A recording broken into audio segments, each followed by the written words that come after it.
An-nas é o plural de pessoa no Corão. Inna khalaqnakum min dhakarin wa untha. Na verdade, criamos a vocês a partir do quê? De um macho e uma fêmea. Em outras palavras, seria o Adam e Hawa. وَجَعَلْنَاكُمْ شُعُوبًا. E a partir dessas duas criaturas, nós fizemos a vocês raças diferentes. وَقَبَائِلَ. Fora das raças, tem tribos, étnicos e por aí em diante. Qual é o objetivo de Allah subhanahu wa ta'ala criar-nos desta maneira? É para a gente se humilhar? É para a gente não se dar o valor que o outro merece com o outro? Não. لِتَعَارَفُوا. E Allah subhanahu wa ta'ala justificou isto dentro do Corão. لِتَعَارَفُوا. Para que vocês pudessem se conhecer. Imaginem se a gente tivesse se fôssemos todos da mesma raça. Seria difícil uma pessoa sair da Europa, vir para aqui e você reconhecer que este aqui é da Europa. Se entre nós, os africanos, em algum momento podemos confundir um irmão que vem da África do Sul ou de Tanzânia, podemos confundir se é moçambicano ou não é, por causa da aparência ser semelhante. Então, o objetivo disso tudo é para a gente se identificar, e não para a gente se humilhar, e não para os outros sentir que são superiores aos outros. Isso na questão de humanismo. Agora, no que diz respeito às crenças, o Islã é a primeira religião, na verdade não é?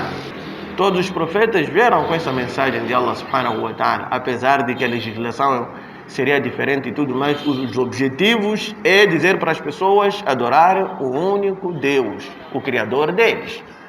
E não há nenhum profeta que passou na face da terra, não é? E disse que deveria se adorar outros deuses.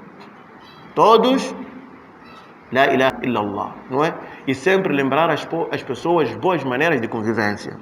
Então, o Islã, quando apareceu, o nosso profeta Muhammad sallallahu alaihi wasallam encontrou a sociedade árabe em que a lei que mais pairava se assemelhava mais àquilo que é a vida selvagem, não é? Al-Qawi yaghribu ad-da'if.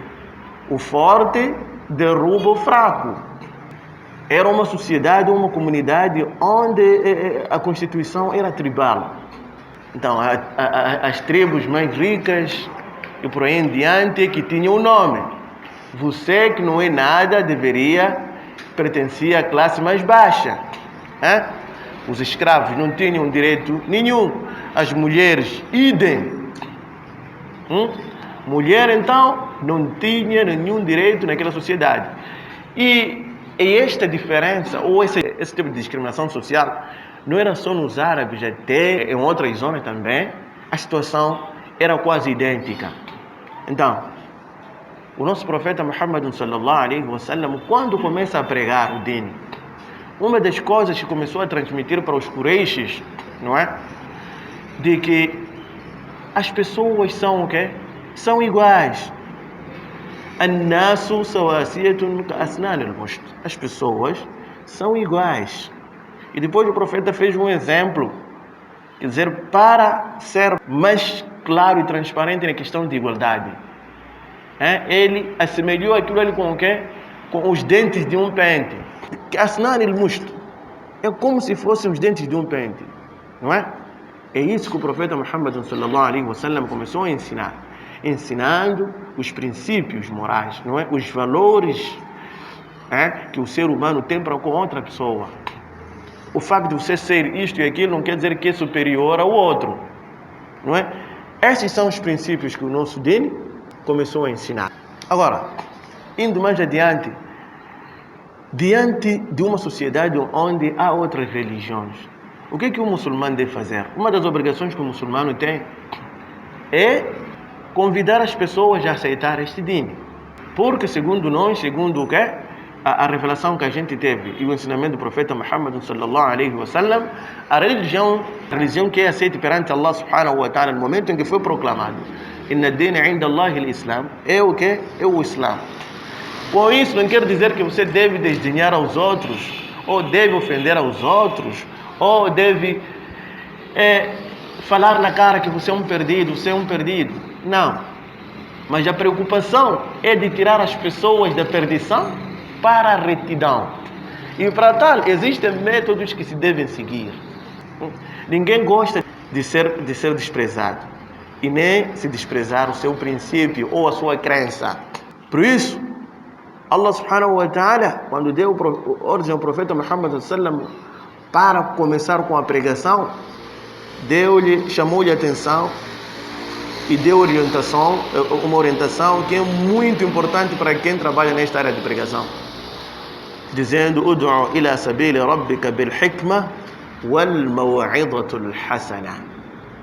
Tá bom? Eu lhe incumbi essa tarefa de chamar as pessoas para o quê? Para esta religião. E o Islã era algo estranho naquela sociedade. Porque as pessoas já tinham sua religião. Eles adoravam, eram idólatras, adoravam os ídolos. E para eles aquilo era uma religião e era a religião verdadeira, segundo a crença deles. Então, aparece Muhammad e começa a pregar uma religião muito diferente da religião que ele encontrou na sua nação. Significa que ele vai fazer mudanças. Para tal, ele precisa de ter métodos, não é? Que no mínimo as pessoas vão aceitar ouvir o que ele trazia. E é isto que Allah subhanahu wa ta'ala chamou de atenção. Ud'u ila sabili rabbika bil hikma. Chama as pessoas, ou convida as pessoas para o caminho do teu Senhor, bil hikma, com o quê? A prudência. Boas maneiras, boas formas de interagir com as pessoas. Wal maw'idatul hasana. O teu discurso também deve ser bom. Usar as boas maneiras de fala ao discursar com as pessoas, maneiras convencionais. E não parar começar: vocês são perdidos, vocês andam a adorar não sei o quê. A sua mensagem, aquilo que você chama as pessoas pode ser bom, mas se você não usar as boas maneiras de discurso ou de diálogo, as pessoas não vão te dar ouvido. وَجَادِلْهُمْ بِالَّتِي هِيَ أَحْسَنُ. Allah subhanahu wa ta'ala não parou por aí e disse: se for a debater, se for a discutir em questões religiosas, usa os melhores métodos. Quer dizer, o melhor método possível. Os árabes costumam dizer de que se você vê que esta discussão que nós estamos aqui a levantar em torno desta questão religiosa não está a trazer nenhum proveito, o melhor é ficar no silêncio, apesar de você ter a certeza de que está correto. A pior coisa é dividir as pessoas. Há um exemplo claro, fora do que da Sharia do nosso profeta Muhammad sallallahu alaihi wasallam, que aconteceu na época do profeta Musa alaihi salam. O profeta Musa é do conhecimento de todos que ele ia conversar com Allah subhanahu wa ta'ala, por isso chama-se Kalimullah. Então, quando foi numa das suas vezes que ele foi ter com Allah subhanahu wa ta'ala no Monte Siná, demorou mais que o normal. Era para ficar uma média de 9 dias, parece que ele ficou acima de um mês, 40 dias. E aqui atrás aconteceu um fitna no seio deles. Apareceu um senhor de nome Samiri, fez um ídolo, um bezerro, e disse para as pessoas: Hada ilahu Musa.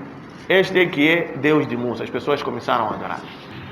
Mas o Musa havia deixado seu irmão na sua ausência, que também era Nabiullah Harun, para que controlasse as pessoas, orientasse as pessoas, aconselhasse as pessoas, como responsável da nação.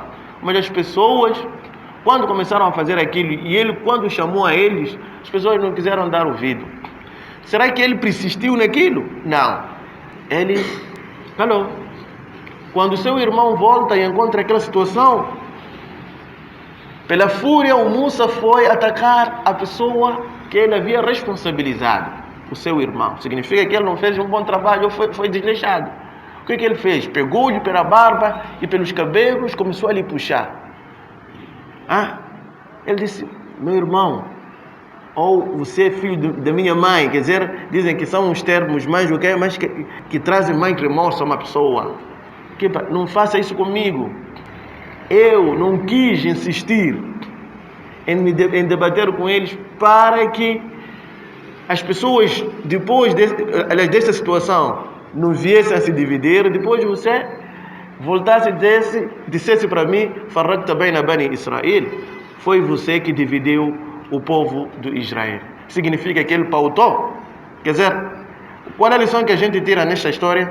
De que o Harun preferiu que as pessoas continuassem naquela perdição, apesar de o chamar a atenção, não é? Mas que não se dividissem, não é? Então, ele preferiu a união do que a divisão das pessoas. Com isso, nós estamos a dizer de que nós temos que preferir o lado errado só para as pessoas não se dividirem. Isso tudo demonstra a preocupação de que o Islã, não é? Ou os princípios, os propósitos do Islã não estão para dividir as pessoas, não estão para colocar as pessoas uma das outras, outras superiores, outras não superiores. Não é isso, mas sim, o objetivo é tirar as pessoas da perdição para a retidão e usar os melhores métodos. Muito bem, a nossa mensagem nem todo mundo vai aceitar. O Islã nem quase todo mundo vai aceitar, senão aquele que Allah subhanahu wa ta'ala fora ele considera a orientação. Nesta vertente, na sociedade onde a gente vive, qual deve ser o nosso comportamento? Um muçulmano lhe é orientado a respeitar os valores dos outros, não é? A honrar os outros, independentemente de religião, não é? Porque Allah subhanahu wa ta'ala valorizou a nós, e aquilo que Allah subhanahu wa ta'ala valorizou, nós não podemos banalizar, não podemos desvalorizar, não é? Mesmo até uma pessoa que está morta, ele tem o seu respeito. Não se deve usar, aliás, não se deve considerar como se de um animal se tratasse. Não é isso que o Islã ensina. E essa diferença que nós temos perante Allah subhanahu wa ta'ala é um sinal que demonstra a grandeza de Allah subhanahu wa ta'ala e o poder de criar. Allah subhanahu wa ta'ala diz no versículo: وَمِنْ آيَاتِهِ خَلْقُ السَّمَاوَاتِ وَالْأَرْضِ واختلاف ألسنتكم وألوانكم إن في ذلك لآيات للعالمين. Não é? E uma das provas, um dos sinais da grandeza e do poder de Allah subhanahu wa ta'ala é ter, não é, criado os céus e a terra, não é? É ter feito anúncios de raças, cores diferentes e línguas que a gente fala diferente. Portanto, isso tudo são sinais para aqueles que meditam, aqueles que são sensatos, de que normalmente isto que Allah subhanahu wa ta'ala fez não é algo que se deve levar a brincadeiras. Um muçulmano lhe é obrigado a ser justo na sociedade onde vive, não é? Al-adl wal-musawa, ser justo e velar pela igualdade social, independentemente da religião, a partir do seu vizinho, não é? Aliás, a partir da sua família, seus filhos, não é? Você não pode preferir um e deixar o outro, não. Deve tratar os seus filhos de igual para igual, seus familiares, assim como seu vizinho, independentemente se ele é muçulmano ou não. E depois tem uma coisa: o bom comportamento, as melhores formas de tratamento para com os outros, não é? Aquilo chama mais as pessoas em querer saber por que você é assim, porque muita gente não é, não é? Pode ser um método que você pode puxar as pessoas para onde? Para a religião.